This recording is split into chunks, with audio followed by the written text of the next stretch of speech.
Okay, ladies and gentlemen, I'm acting here as a member of government with the motion today is this house would impoverish corruption, ladies and gentlemen.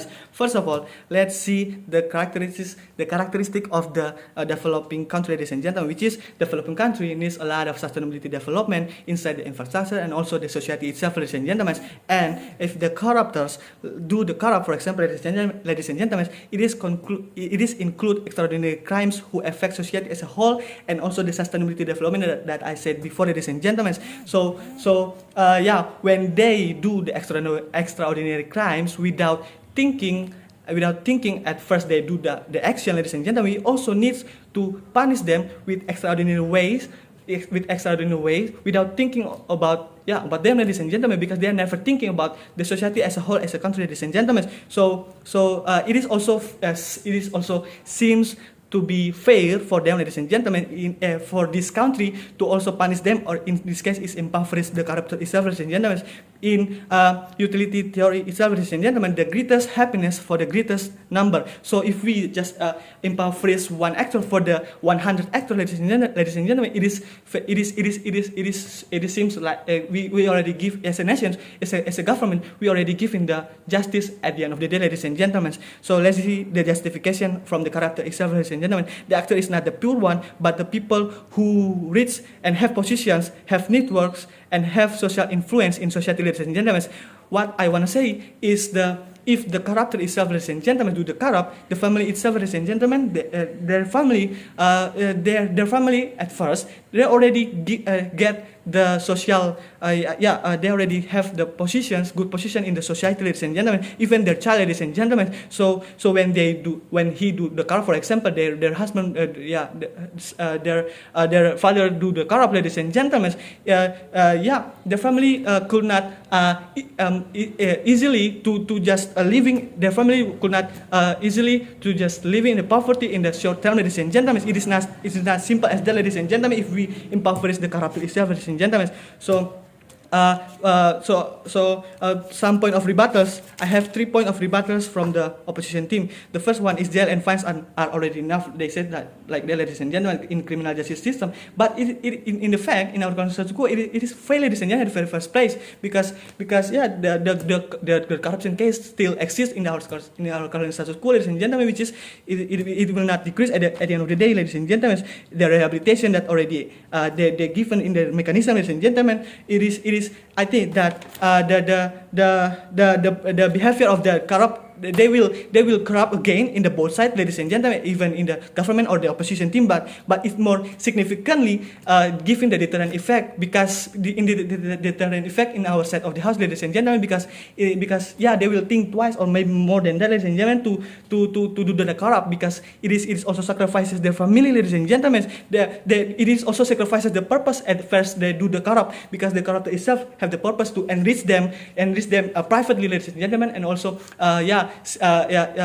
giving the welfare for them privately, ladies and gentlemen. But if we punish them contradictive with their purpose at the very first place, ladies and gentlemen, they will be more afraid. They will be more scared about that, ladies and gentlemen, and they will be get more deterrent effect inside our side of the house, ladies and gentlemen. Besides the rehabilitation that already exists, that already been told by the opposition team, ladies and gentlemen, because they still do after the rehabilitation itself, ladies and gentlemen, they still can because the corruption itself happen because there is a chance, ladies and gentlemen. But if they have extraordinary, if we have extraordinary punishment and that make them think twice or maybe more than that, it's more benefit to decrease the amount of the corruption inside our side of the house, ladies and gentlemen. So the second one is when they are impoverished, they will do criminals like robbery or corrupt again. It happen I already told you that but it's more. Let's see the advantages that we will get inside our side of the house, ladies and gentlemen, when we are impoverished them. when we impoverish them, ladies and gentlemen, we take the money that they already stolen, ladies and gentlemen, and maybe more than that they stolen, ladies and gentlemen. It is also can help our society to make a sustainability development inside our society and also the infrastructure, ladies and gentlemen. For example, so we can create a lot of job, ladies and gentlemen. For example, inside the sustainability development itself, to maybe this kind of corruptor, ladies and gentlemen, can get a job, ladies and gentlemen, and the corruption will not, the actor, the ex-corruptor itself, ladies and gentlemen, will not do the corrupt. Because why? Because the agency, because the society will more anticipate this kind of person, ladies and gentlemen, if they go to some agency, for example, or do some job, ladies and gentlemen, inside their industry, for example, ladies and gentlemen, because we also because it is because their family already being posed or exposed, ladies and gentlemen, in public, so that this kind of person maybe cannot do the corrupt, because people already anticipated at the very first place, ladies and gentlemen. Let's move in.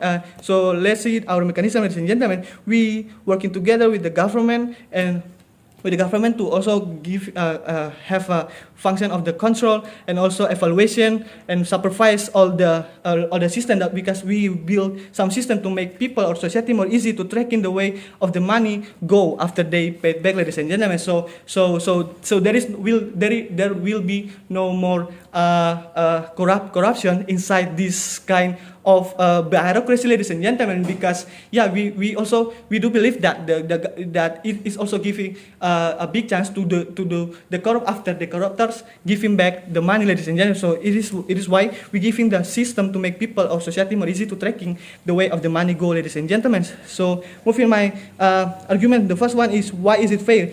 Why is it fair, ladies and gentlemen? Is it clearly violate justice, especially in the context of or the still widespread poverty and the rich gap and the pure one and the scarcity of law enforcement, ladies and gentlemen? So if a corruptor even impoverished to the point of zero, it is still fair if we relate it to the social and economic context of the country, ladies and gentlemen. The second one, corruption is against human rights, but when we impoverish them, it is not violate their rights, ladies and gentlemen. We do believe that they also have human rights to live in welfare, get a job, grab some food, and living happily in the state, ladies and gentlemen. In principle, taking back the proceeds of corruption is not an act that violates human rights, because the confiscated proceeds of corruptions, if the confiscation of the corruptor's property is the result of corruption not being done, it will actually violate people's human rights, ladies and gentlemen, because the assets resulting from corruption are assets obtained from public money, not their money, ladies and gentlemen. But it is more benefit if we giving this kind of proposal inside this debate, ladies and gentlemen. So